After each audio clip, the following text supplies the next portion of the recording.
और मैं आपके चरणों में भी निवेदन करूं कि गुरु चरणों की प्रीति और गुरु दर्शन की प्यास जिसके दिल में होती है उसके लिए नित्य प्राप्त की प्राप्ति दूर नहीं है। चरणों की प्रीति और दर्शन की प्यास, ये दो जिसके दिल में है, प्यास हो तो पथ बन जाता है, पथ की दुर्गमताएं समाप्त हो जाती है। क्योंकि सत्य तो प्रकाश की भांति खड़ा है और आंख भी हम लोगों के पास है। आंख का अभाव नहीं है, पर एक थोड़ी सी है कि आंख बंद होती है कई बार। और कैसे बंद होती है? पलकें तो खुली होती है व्यक्ति की, परंतु बेकार की कल्पना और बेकार की चित्त वृत्तियों के धुएं से लोगों की आंखें बंद होती। जैसे कई बार धुआं बहुत हो तो आंख बंद हो जाती है ना, अपने आप बंद हो जाती है। यज्ञ कुंड के पास बैठो और हवा आपके तरफ ही आ रही हो तो धुआं आएगा, आपकी आंखें बंद हो जाएगी। उसी प्रकार बेकार की चित्त वृत्तियों के धुएं से आंख बंद हो जाती है, तो उसको खोला जा सकता है। कैसे? कि गुरुदेव जो साधना बताते हैं उसको करने से अवश्यमेव उसको खोला जा सकता है, धुएं को हटाया जा सकता है। क्योंकि धुएं का कोई ठोस अस्तित्व नहीं होता है, उसको हटा सकते हैं। केवल निर्विचार चेतना को साधा जाए तो संभव है। उसको साध लिया तो जो कुछ भी जीवन में करने योग्य है उसके प्रति अंतर्दृष्टि खुल जाती है। लोगों को सबको पता है क्या करना चाहिए क्या नहीं करना चाहिए, पर फिर भी जब करने की बारी आती है तो वो करते हैं जो नहीं करना चाहिए। तो जब व्यक्ति निर्विचार चेतना को साधते हैं, मन को शांत करते हैं, तो जरूर जो करना चाहिए उसके लिए अंतर्दृष्टि जागृत होती है। और जिसका मन शांत है वो सहज ही कर्तव्य में संलग्न होगा और शांति को पाएगा, व्यवहार में और परमार्थ में सिद्ध सुखी होगा। और ये बड़ा सुंदर अवसर है। पुण्य पुंज बिनु मिलहि न संता, सत्संगति संस्कृति कर अंता। पुण्यों का पुंज नहीं होता तो ऐसे संत नहीं मिलते, और ऐसे संत नहीं मिलते तो संस्कृति का अंत नहीं आता। संस्कृति माना बार बार जन्मना और मरना, ये संस्कृति है। अगर व्यक्ति रोज श्रद्धा और भक्ति भाव से अपने गुरु के चरणों पर अपने हाथ रखें और उनका ध्यान करे, तो मैं निश्चित कहता हूं रेखाएं बदल सकती है। बिल्कुल पक्की बात, प्रभु की प्रेम दृष्टि से बदल जाती है तकदीरें। और देखो वो चरण छूने के लिए कैसे भी, एक व्यक्ति ने मुझसे पूछा कि मैं आसन बिछाकर नहीं बैठ पाता, नीचे जमीन पर मेरे को घुटनों में दर्द होता है, साइटिका की तकलीफ है, मैं क्या करूं? कुर्सी पर बैठ सकता हूं आसन बिछा के? मैंने कहा बिल्कुल बैठो, आपको तकलीफ है नहीं बैठ सकते तो कोई बात नहीं। क्योंकि साधना का कार्य शरीर से नहीं मन से संबंधित ज्यादा है। पद्मासन बांध के बैठा पर सदगुरु का नहीं, किसी युवती का या युवक का ध्यान कर रहा है तो क्या खाक ध्यान कर रहा है? मैं कहा भले आप कुर्सी पे बैठो, साधना का कार्य मन से संबंधित है। और संयम परोक्ष घटना है। संयम जागृत विवेक की छाया है। विवेक जागृत होगा तो व्यक्ति की छाया जैसे पीछे चलती है, ऐसे संयम उसके पीछे चलेगा, सुख और शांति उसके पीछे चलेगी, सफलता उसके पीछे चलेगी। एक व्यक्ति आत्महत्या करने जा रहा था, उसमें मर जाऊं, और कई ऐसी परिस्थितियां आती हैं जीवन में। सीता जी जैसी सीता जी त्रिजटा को कहती है रामचरितमानस के सुंदर कांड में कि त्रिजटा मुझे कहीं से आग ला कर दे, मैं अग्नि में अपने आप को जलाकर खत्म कर देना चाहती। सीता जी के मन में ऐसा विचार आ जाए तो औरों की तो बात क्या कहें। पर हनुमान जी ने सीता जी को कहा था कि मां, उर आनहु रघुपति प्रभुताई, सुनी मम वचन तजहु कदराई। मेरे वचनों को सुनकर मां तुम हृदय से कायरता के विचारों को निकाल दो। धर्म का मार्ग फूलों की सैजा नहीं है। पांडवों को कितने कष्ट आए, क्या वो अधर्म के मार्ग पर थे इसलिए कष्ट आए? नहीं, धर्म का मार्ग फूलों की सैजा नहीं है। जो कांटों को सहने की क्षमता रखता है वो अनंत फूलों का हकदार बन जाता है। इसलिए कोई कांटा आए तो घबरा मत जाना, कोई समस्या रूपी कांटा आए तो घबरा मत जाना, कोई दुख रूपी, कोई विघ्न रूपी कंटक चुभे तो घबरा मत जाना। समझना कि फूल लेने जाते हैं तो गुलाब का फूल कांटों के बीच में रहता है। कोई बात नहीं, कांटा आया तो मैं डर क्यों जाऊं, मुझे डरने की जरूरत नहीं है। हम गुरुदेव के जीवन चरित्र में पढ़ते हैं कितने दुख आए। 47 में देश विभाजन, पाक में छोड़ा भू पशु और धन। ये कितना कष्ट है बाहर से, एक व्यवहारिक बाह्य दृष्टि से। संपत्ति छूट गई, जमीन छूट गई, पशुधन सब छूट गया। और फिर यहां सिर से हटी पिता की छाया, तब माया ने जाल फैलाया। 10 साल की आयु, बचपन, बाल्यावस्था, और पिता ने शरीर छोड़ दिया। तो याद रहे, धर्मराज युधिष्ठिर भी द्रौपदी को कहते हैं कि धर्म का मार्ग फूलों की सैजा नहीं है द्रौपदी। और धर्म का पालन इसलिए नहीं किया जाता कि सुख मिले, धर्म का पालन करना ये इंसान का कर्तव्य है। हम लोग अब सुना भाई चंद्र ग्रहण है, ग्रहण तो रात को 11:35-37 पर है, परंतु सूतक 3 पहर पहले लग जाता है। तो हम लोग नहीं खाएंगे, नहीं पानी पिएंगे। तो ये किस लिए? धर्म के कारण। लगेगा कभी किसी को लगे प्यास लगी मेरे को, पर फिर भी प्यास सहेगा, भूख सहेगा। तो धर्म के कारण व्यक्ति कुछ सहता है तो तपस्या बन जाती है और वो पुण्य की पोथी में जमा होता है। इसमें कोई हमको घाटा नहीं, लाभ है। तो आदमी आत्महत्या करने जा रहा था, बात याद आई कि दोस्त ने मुझे श्री आशा रामायण की पुस्तक दी थी, एक बार पढ़ लूं फिर मर जाऊंगा। खोलकर पढ़ने बैठा, पढ़ता गया कि बापूजी के जीवन में इतने कष्ट आए, फिर भी बापूजी दुखी नहीं हुए, समता के आसन पर बैठे, मैं क्यों दुखी हूं। फिर आखिरी पंक्ति पढ़ी, 108 जो पाठ करेंगे उनके सारे काज सरेंगे। तो सोचा एक बार करके देखूं। गया घर, लौट कर चला गया। आत्महत्या करने जा रहा था, लौट गया घर, 108 पाठ पूरे भी नहीं किए और धीरे धीरे धीरे सब ठीक होता गया। एक एक समस्या से जूझना वृक्ष की एक एक शाखा को काटने के समान है। एक शाखा को काटोगे 4 शाखाएं नहीं उगेगी, वृक्ष और बढ़ता जाएगा। मूल को काटो, मूल को खत्म करो, वृक्ष पूरा धराशायी हो जाएगा। तो मन है समस्या और ध्यान है समाधान। ध्यान मूलम गुरोर मूर्ति, यह है समाधान। मन है समस्या, मन में समाधान नहीं है, ध्यान में समस्या नहीं है। तो क्यों ना ये मूल को नष्ट कर दें, कितना अच्छा होगा। सुगम मार्ग है, पर लोग न जाने क्यों सुगम मार्ग छोड़कर दुर्गम मार्ग पे ज्यादा जाते।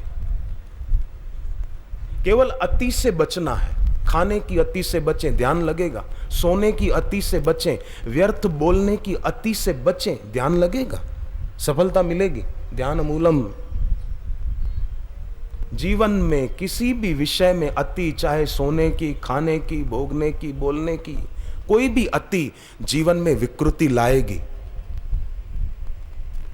और अति नहीं होगी इन सब की तो फिर विरक्ति बढ़ेगी, अनुरक्ति प्रगटेगी, आनंद आनंद बना रहेगा। शुभ का मंडन करें, अशुभ का खंडन करते चले। सफलता पीछे पीछे घूमेगी, जैसे परछाई आदमी के पीछे पीछे आती। उसने कहा उस व्यक्ति ने कि मैंने 108 पाठ पूरे भी नहीं किए, धीरे धीरे सब ठीक होता गया, 9 लाख कर्जा भी फिर उतर गया, जिसके कारण आत्महत्या करने जा रहा था, कर्जे के कारण, तो वो भी उतर गया। कोई मुझे जीवन में तनाव नहीं है, मैं आनंद में।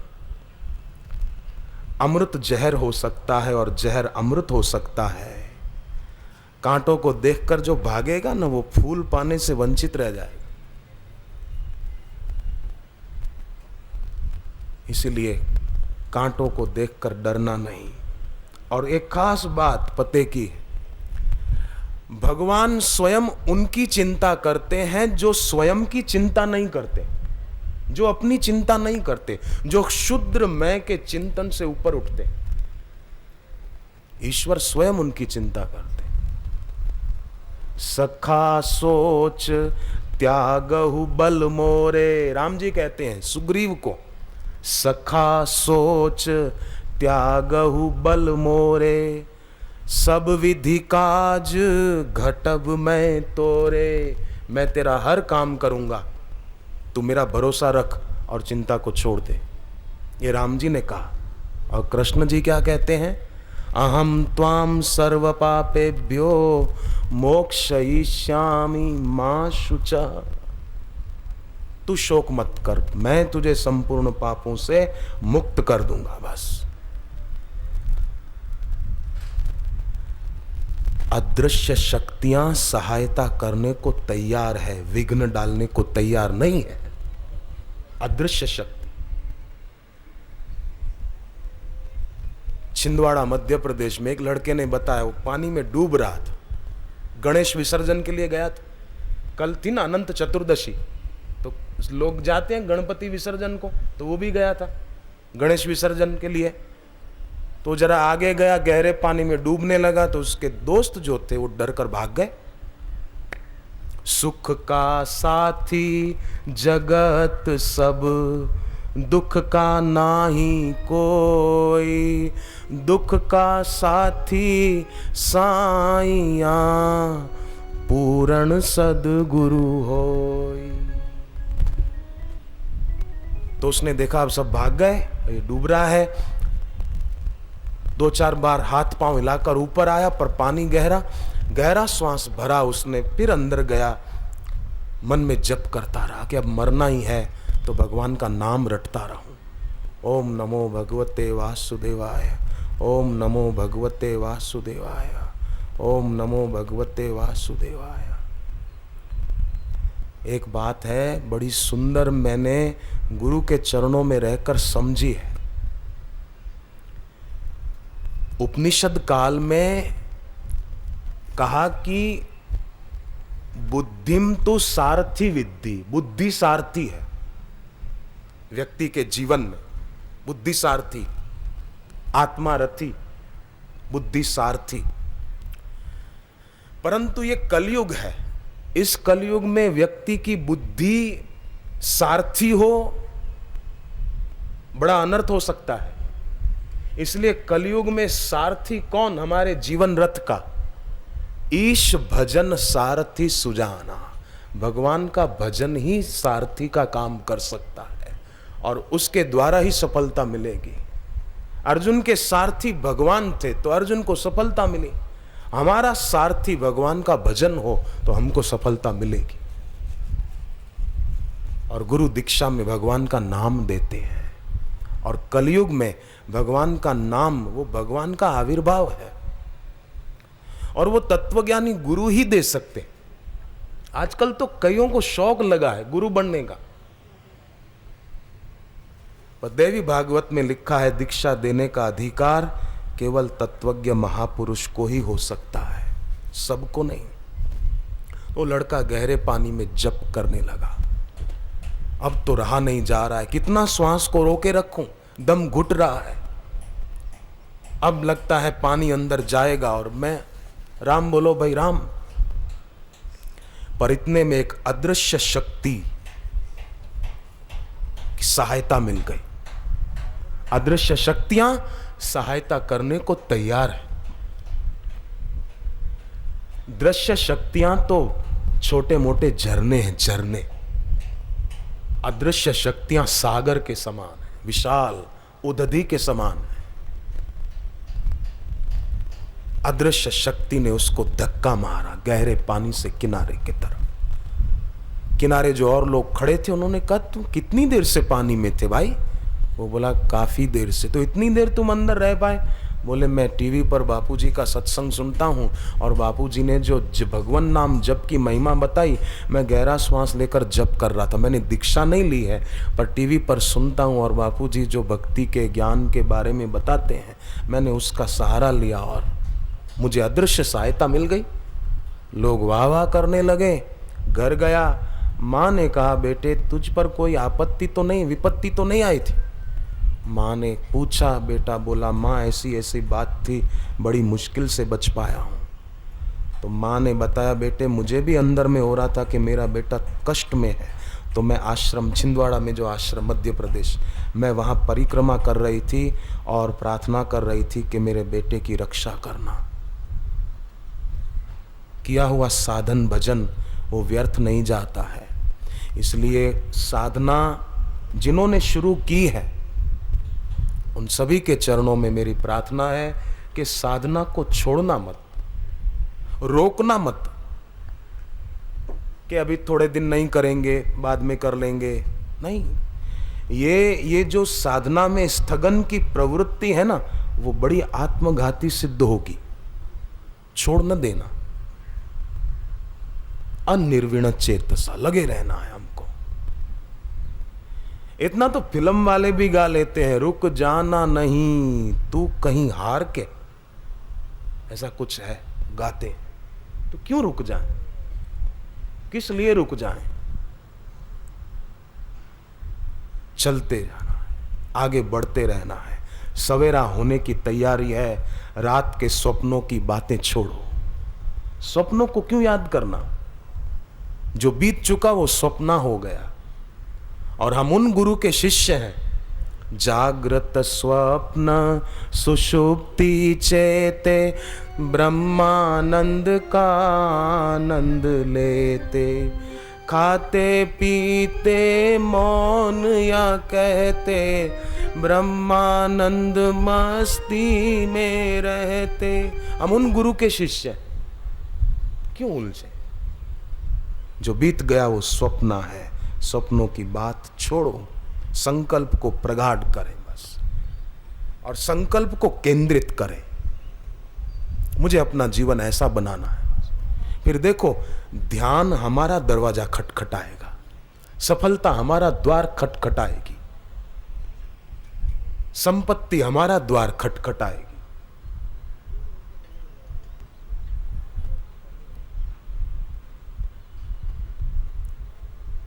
दमित चित्त नहीं, भोगी चित्त नहीं, जागृत चित्त बनाए।